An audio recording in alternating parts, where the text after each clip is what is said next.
Alrighty, so week number 7 is in the books, and as you can tell, I am still at a hotel right now, and I'm actually at a different hotel, and are currently in LA seeing some of my friends. And unfortunately, the hotel that I'm staying right now, and the room I'm staying in right now, unlike yesterday where I was able to find a space to put this board on the wall and basically do the video. Today I haven't had that similar luck where I've been able to find a space to put this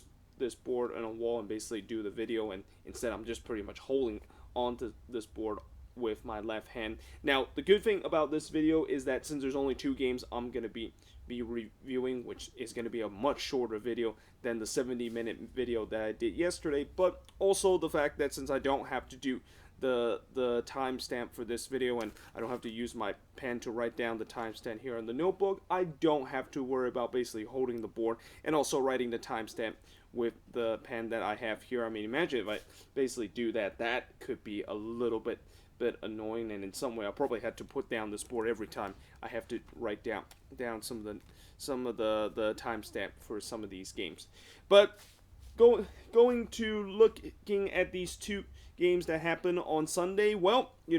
for these 2 games, there was one game that definitely had some excitement, and then there was another game that, yeah, it was kind of a little bit of a board fest, but we'll get to that. The first, we'll talk about the exciting game between the Union versus the Timbers. Well, if you're a Union fan, this was definitely an exciting game, but if you are a Timbers fan, this was definitely not a game that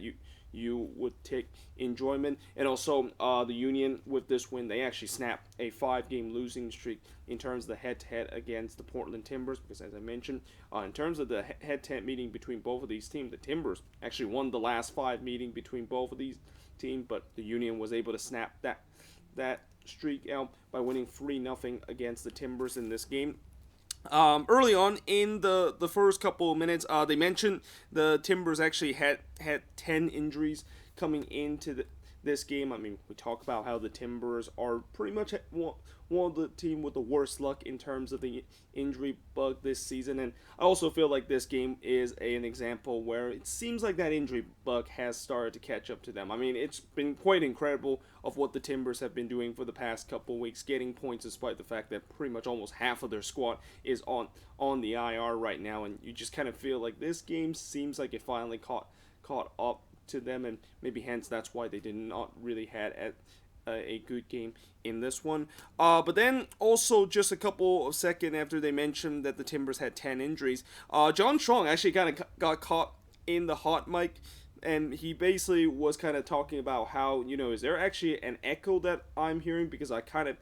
heard this echo go in my headphones or something like that, and he was basically talking about that while Stu Holding was basically talking about the keys of the game for both of these teams. So that was kind of a weird moment there, and we talk about how this season, it's not a big surprise, Fox have definitely not produced the best number in terms of ratings this season, because Fox tends to do a worse job in terms of covering these MLS games compared to what ESPN does. And that kind of moment, although John Strong, even though he kind of got caught in that hot mic moment, at least he didn't say anything inappropriate, because sometimes when we talk about commentator that gets caught in a hot mic moment, mostly it's probably going to be something that was inappropriate that was said in the hot mic. But even that was kind of a very awkward kind of situation, and it also kind of just shows you the Fox production of MLS have not been great at all this season. But then a couple of minutes after that instant, Blake did deny Valeri on the free kick, as Valeri was trying to fizzle a free kick in, but Blake easily was able to save that, as you expect him to do. Early on, I thought the Timbers was actually the better team in the first 10 minutes, but that quickly changed it, because in the 12th minute, Wagner actually hit a thunder strike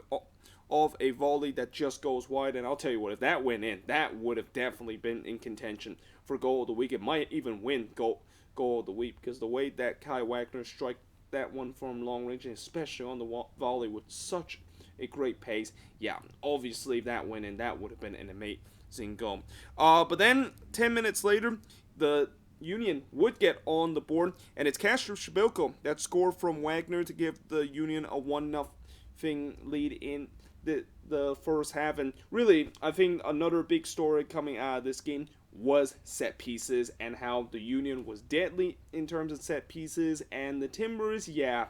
they pretty much forgot how to defend set piece in this game. And this was a great example of it, where there was just no marking whatsoever in the box, and especially leaving Shabilka wide open, which is probably the last player you want to leave wide open in the box. And no surprise that Shabilka was able to take advantage of that, able to head it in to give the Union a 1-0 lead. And then the Union would double that lead just a couple of minutes later. It's Sergio Santos that scored from Shabilko and Wagner. And, when I first look at that goal, I actually didn't think it was actually something spectacular. But then when I actually look at the second time, it actually was Santos the one, or actually no, Shabilko was basically going to head that one in, and then Sergio Santos kind of deflected that shot away, and he actually kind of deflected that shot with his back heel, and somehow it redirect toward goal. Now, usually, obviously, if you are a player that basically strike ones in, you definitely hope that maybe your teammate doesn't actually deflect it or maybe redirect it toward goal, because you never know if your teammate is in an offside position, and also not to mention that your teammate might of course steal a goal from you. But I think in that instant, if Shabilko actually hit that one and that Santos did not make that redirect, I think Kettner would have got to that. So that was a great heads-up play there from Sergio Santos to basically kind of do a little cheeky back heel, redirect that one into the back of net, and that gave the Union a 2-0 lead up to that point. Now, Martinez did try to strike one from long range, but it actually goes wide. I mean, if that went in, I think that would have, if I'm not mistaken, maybe the first goal that Jose Martinez has scored in his MLS career, because I don't recall Jose Martinez has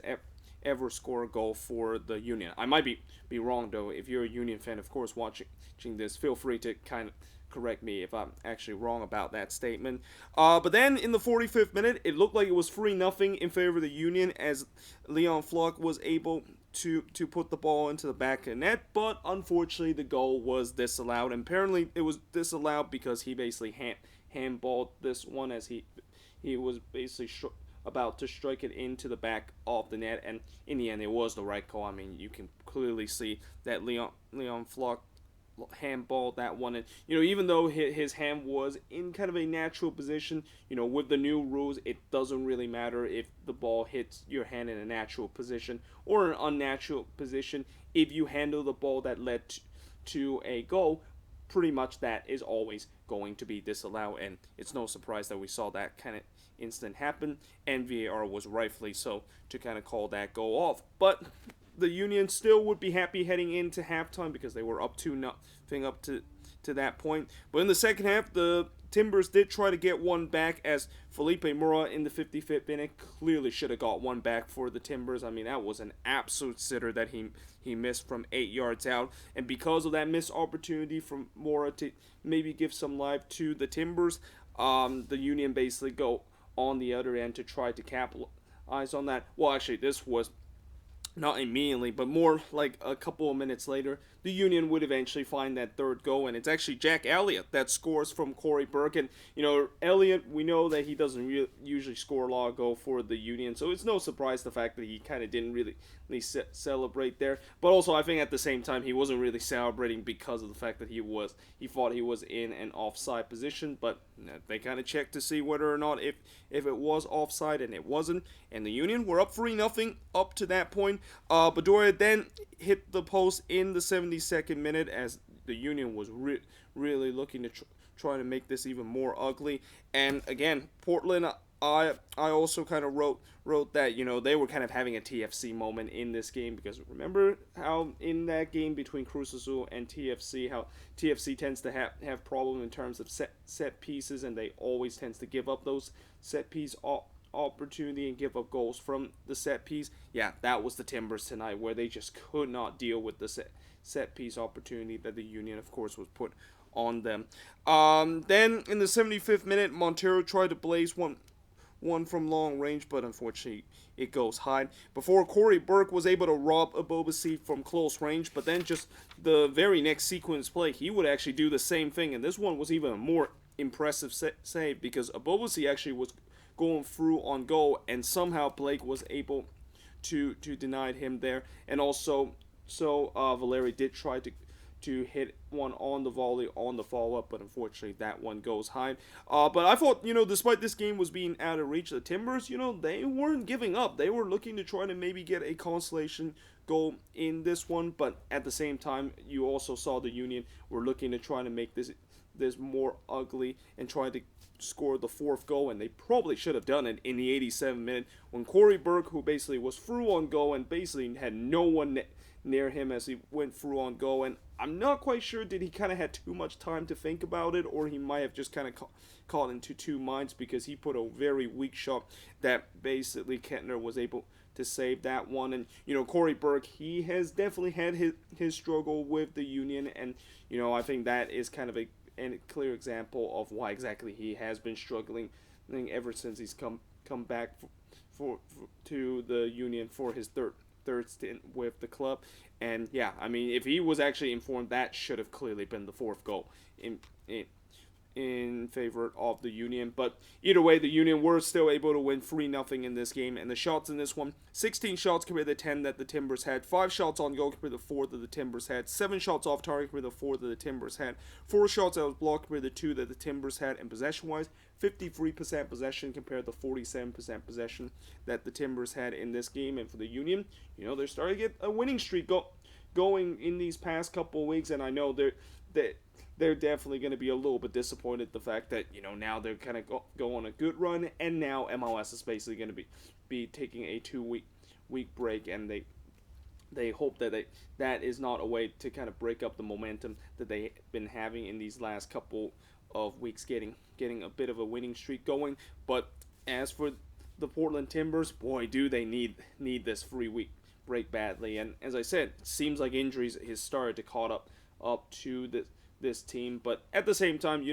even though the Timbers lost in this game, when you look at where they are in the standings, they're still in a very good position where once they do get a lot of those guys back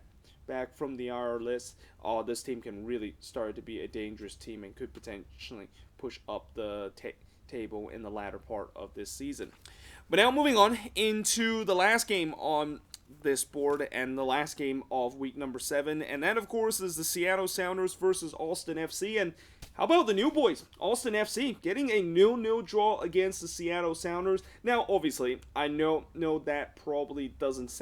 sound that impressive because getting a 0-0 draw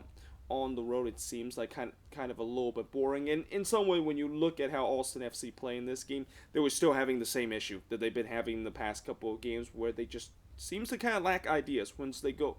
forward toward goals, and also aren't able to put away chances in the critical moment. But at the same time, they shut out the Seattle Sounders in this game. And for Seattle, these last 2 games, yeah, it's been tough for them in terms of the attack, and you kind of start to see how they start to really miss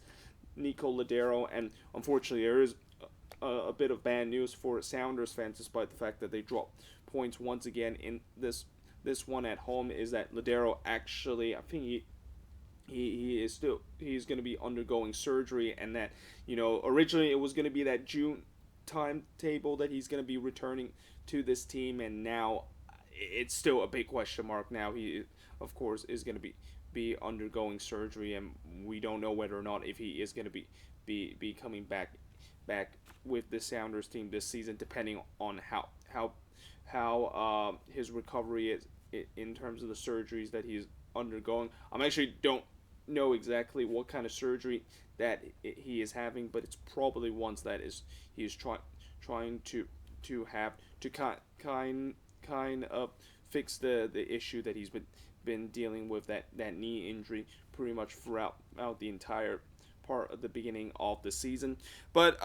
going back to this game, and in the first half, Pochettino did hit one high on the free kick in the 3rd minute before Austin FC did try to press high early against the Sounders, which is something that I don't usually see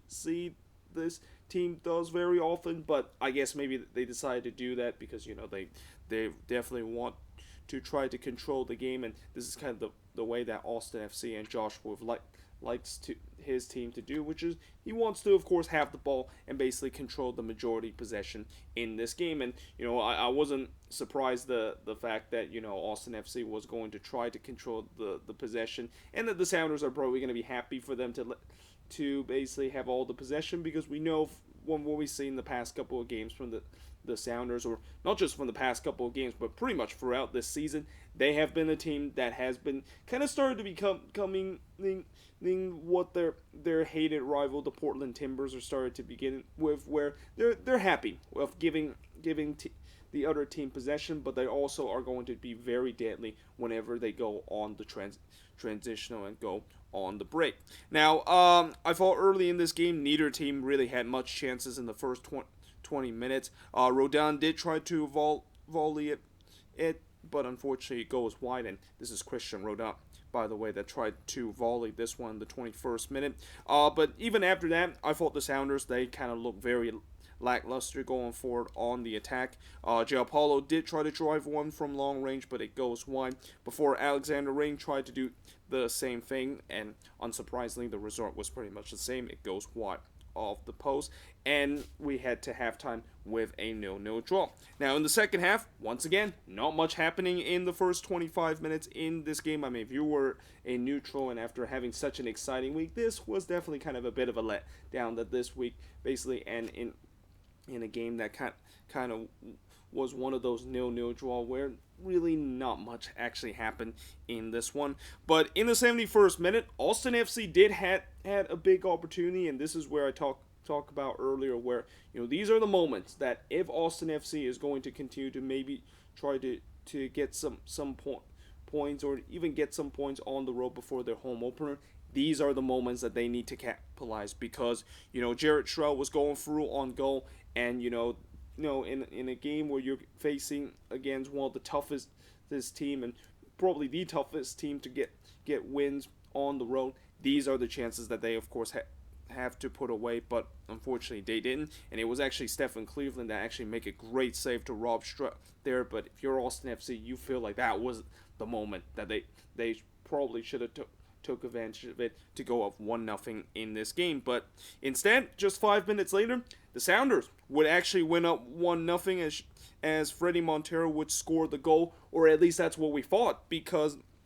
the goal would actually be disallowed for offside. Now, apparently, the goal was disallowed offside, not because of Montero that was in an offside position, but it was more like Ruidíaz when that ball was swinging into the box. It seems like Ruidíaz did kind of make contact with that ball, or at least was kind of in the path of that ball swing it in, and obviously Ruidíaz wasn't not in an offside position. But what's a little bit controversial about that is the fact that there was an Austin FC defender that was in the vicinity, and I'm actually not quite sure who exactly it is, because on the replay they didn't really show a good image of which Austin FC player that was. I'm assuming maybe that was Matt Beasler, but he tried to maybe make an outstretch leg to basically poke that one away, and it seems like maybe on the replay he might actually caught a little bit of the ball, and that if that one actually went off a defender and then it basically go to Freddie Montero, then that's goal should of course be counted. But because of the fact that it wasn't kind of also definitive in terms of the angle that they gave us, that's why VAR decided to not overturn that call. And I know Sounders fans are not going to be happy about it, but at the end of the day, when it's not conclusive like what we saw in that instant, then I have no problem with VAR decided to stick with the original call, and the goal of course was disallowed during that point. Or actually no, the goal originally was given, but then it of course was overturned for disallowed. See, now I'm saying that does kind of make it a little bit more interesting, where it wasn't kind of definitive in terms of that being overturned, and yet they still kind of overturned that call. So maybe that I think maybe by saying that Sounders fan probably might have a right in terms of complaining about that, because if it wasn't definitive and the original call was a goal, then maybe you should have, of course, stay with it being a goal instead of just kind of reversing the call and basically calling it no goal at that point. But either way, in the 90th minute, Rodon did try to hit one from close range, but unfortunately it goes wide. But in the end, it ends in a 0-0 draw in this one, as the shots in this game, 14 shots compared to 12 that Austin FC had, 2 shots on goal compared to 3 that Austin FC had, 5 shots off target compared to 4 that Austin FC had, 7 shots that was blocked compared to 5 that Austin FC had, and possession-wise, 56% possession compared to 44% possession that Austin FC had in this game. And despite the controversial call that happened right in the second part of the second half, I still think that a draw is a fair result for both of these teams, and really neither of these teams were good enough to maybe get all 3 points in this game. Although at the end of the day, I'm pretty sure Austin FC will be the more happier side, because they have come into this game with a 3-game losing streak and are desperate to try to get points. And I didn't think that coming into this game against the Sounders team that, yes, they did draw points against Atlanta, but I didn't think that they were going to draw points again against an Austin team that looked like they were kind of getting mentally and physically tired of being on the road. But credit to them, they of course got a points, and also become one of the rare teams able to walk away from Lumen's Field with a point. And as for the Seattle Sounders, these last 2 games, they have definitely come back down to earth after that incredible start that they have this season. And they're also another team that you can maybe say that they're glad that there's going to be